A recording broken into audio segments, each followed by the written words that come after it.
Is it truly for real, as the tagline says? A video of motorbiking video game Ride 4 caught a lot of attention recently, with many millions of YouTube views on an upload by YouTuber Joy of Gaming. Why? Well, this Ride 4 footage shows beautiful, near photorealistic footage in first-person helmet view. In particular, it's a camera only available in replay mode, similar to GoPro headcam footage. The camera, the physics, motion blur, the lighting and materials all impress hugely on Unreal Engine 4 technology. Some commenters call it the best looking racing game of the generation. Other commenters say we've seen it all before in 2014's excellent DriveClub Bikes on PlayStation 4. In any case, Ride 4 came out late 2020 from Milan-based developer Milestone of MotoGP fame on PS5 and Xbox consoles. The praise is delayed by almost a year from its launch then, but from what we've played, there's a lot to love here. So what works? Does it live up to the mantle of best looking racer? And what of comparisons to the late Evo Studios DriveClub, which attempted a similar idea with bikes on PS4? To help answer these questions and more, I've invited along Alex Battaglia. How's it going? Hey there, Tom. I saw this as well popping up on my Twitter feed. I had my own 2 cents to give about it. Controversial or not, I think this is an interesting topic because it's always, at DF we talk a lot about the specific technicalities of graphics all the time, but this is kind of a big picture question. Like, does this actually pass the test of looking photoreal? And that's kind of what we're here to talk about. It's that uncanny valley thing versus does it pass the test with a lot of nips and tucks. And I think that's kind of what we're veering towards, not to give the summary away too much, but obviously video games are, there's a lot of limitations to work around in terms of achieving a convincingly real image, and I think this got close enough, this Ride 4 footage, this YouTube video got close enough on the grounds of a few aids, let's say. There's a few things that assist it. So before we get into those though, let's just say what platform you tried this out on. So you were playing this on PlayStation 5, and I think you also looked at it really quickly at Xbox Series X, correct? Yes, the Premium 2 consoles this gen. I don't think the platform comparisons are a huge deal for this one, to be honest. I mean, we can rattle through them now if you like. Sure, let's do that. Okay, so resolution-wise, it is 1512p on both consoles. We've got the comparison footage up here, slowed it right down to 25% of 60 FPS, nice and slow, and as you can see, everything is pretty much a match here. And so it goes for the frame rate side, 60 FPS on both machines. It's there's maybe 1 or 2 instances where I noticed a drop on PS5, and it happens on Series X as well, but I wouldn't really put it in the code red category at all. It's actually quite okay. So yes, it is technically robust on both machines, and in terms of parity, we're pretty good here. That's interesting. I did load this up really quickly because to talk about it, I wanted to see it in person. I loaded up on a big high-end PC, and I noticed it wasn't very intensive on the GPU at all. Like, I was 4K 60 on the 3090, obviously a really huge GPU, but it wasn't really even using something like 50% of the GPU. So there's like room for 4K 120 there. So this game is obviously very much so built for speed, hitting 60 FPS well on like mid-range hardware. So it's really nice to see that it is rather high res there on the consoles. Well, it's a relief that it works so well on PC, and I think that does translate to these consoles here. We should give a brief summary of what the game is as a game to play, and also what this whole deal is with the video and why it took off. So, quick impression really is, wow, it is brutally difficult. I mean, as much as you could imagine, a motorbike racing sim would be, these machines are unforgiving to drive on a range of surfaces, especially wet surfaces. And it plays right into that. And I think it took me a little while to get my head around it, but it is a fair challenge. Yeah. And it really is rewarding. And you feel the inertia, the momentum, the adrenaline really kicks in when you're hitting top speeds and you're driving through these very tight corners. Okay, so the YouTube video, it showed pretty much a perfect run, and that was one of the more remarkable things about it. The quality of gameplay there was top-notch, something I can't personally match, but you can see that they're using the replay mode camera to kind of help give it this very realistic GoPro-style view. This camera is only available in replay mode. as far as I can see anyway, the gameplay camera modes are a bit more centralized on the player. And so you can get a helmet view, but it's not as variable and dynamic and doesn't like shift to the left and right and lurch upwards when you brake on the motorbike. A lot of the credit goes to the way this camera is designed for replay mode and how realistic it looks. But I would say there is no technical reason why you can't have this camera type in gameplay. No, definitely not. This is one of those instances where the replay camera definitely is one of the main contributing points for this YouTube video to have struck such a chord, because it looks essentially, it mimics that rather wild nature of inertia and rebounding that you would see if someone stuck a GoPro camera to their head. And one reason why you wouldn't want to have this in the game in just general is because a game is different than what you're actually seeing in real life. You're staring at a flat screen in a game. And if the camera is constantly moving around, it can lead to actually levels of disorientation. In real life, when your head is moving up and down, your eyes have and your brain have an innate ability to refocus the image and also compensate for up and down and lateral movement. It's, like the chicken head thing that you have seen probably videos of online, how they can stabilize their vision. This is one reason why in games, for example, cameras tend to be a lot more stable than what your actual head movement would be, because actual head movement looks rather erratic if you just attach a cam to it. But I think that's, like you were saying, Tom, the camera movement in that video is one reason why it looks the way it does and is so convincing looking.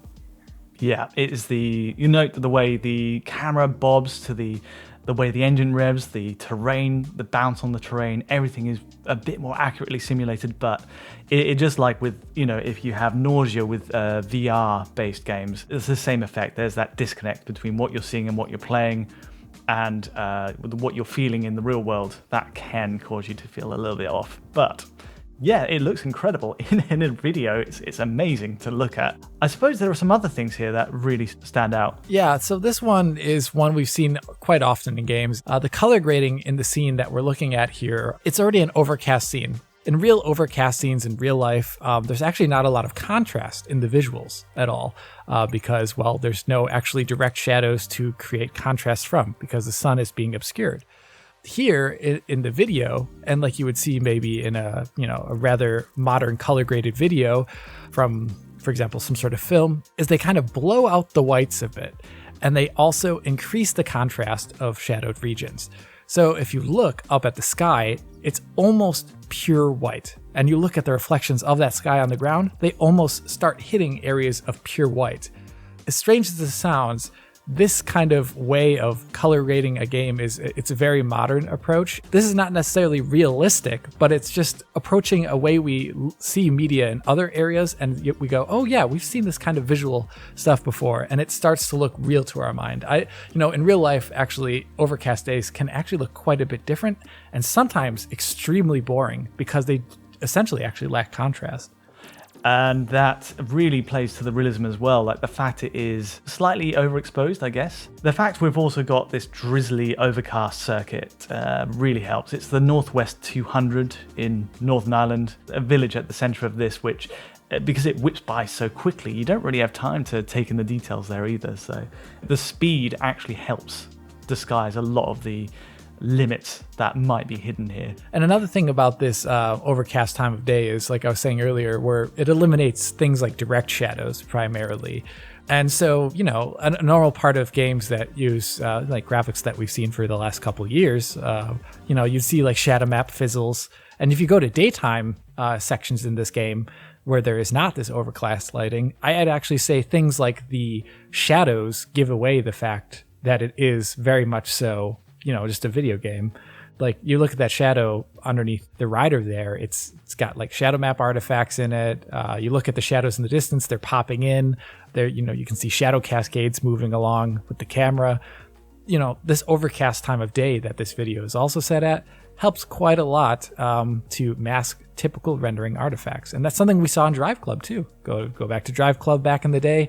A lot of the time of days that you see there, overcast looks quite a bit better, actually, I would say, in that game than it does with the time of day where it's like at noon, where you could see a bunch of the shadows and all the artifacts that are associated with that.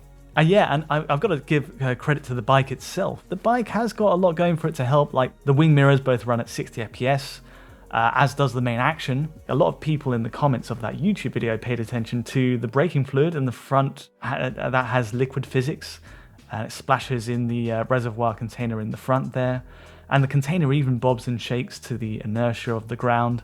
And the windshield also picks up on oncoming rain. Even the bike's fingers raise and fall with those gear changes. But I think it looks a bit robotic as well. It's a little bit sort of like twitchy. Yeah, it's probably a bit programmatically done in a way, just to make it actually easy and really fast.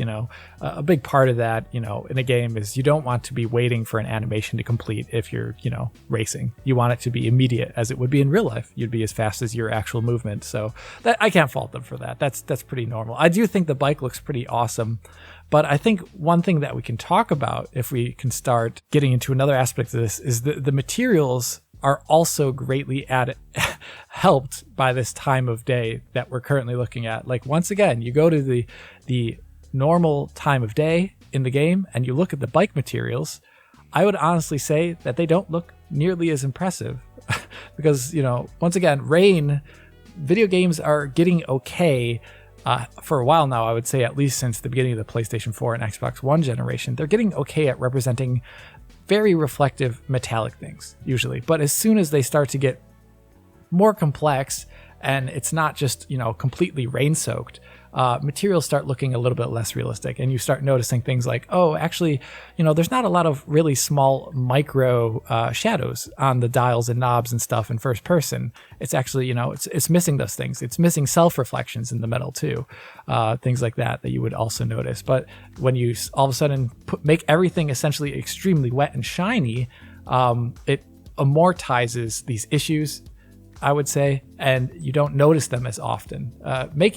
Rain is a great equalizer, and they say that also for film, actually, too. Very true. I was going to say that a lot of films do use this, especially early era CG films. I think famously Jurassic Park did this with that intro to the T-Rex, where you get like a lot of rain and rain-soaked surfaces which disguise the limits of texture mapping, and a lot of the effects there could just get by the fact that it was so dark as well. Yes, shiny is a little bit easier to do than like really complex materials. Yeah. So yes, I guess that leads us on to some of the obvious limits, the things that they, when you look close at it, don't really hold up as truly photorealistic when you put it under the magnifying glass, as we are wont to do, being the technical pedants that we are.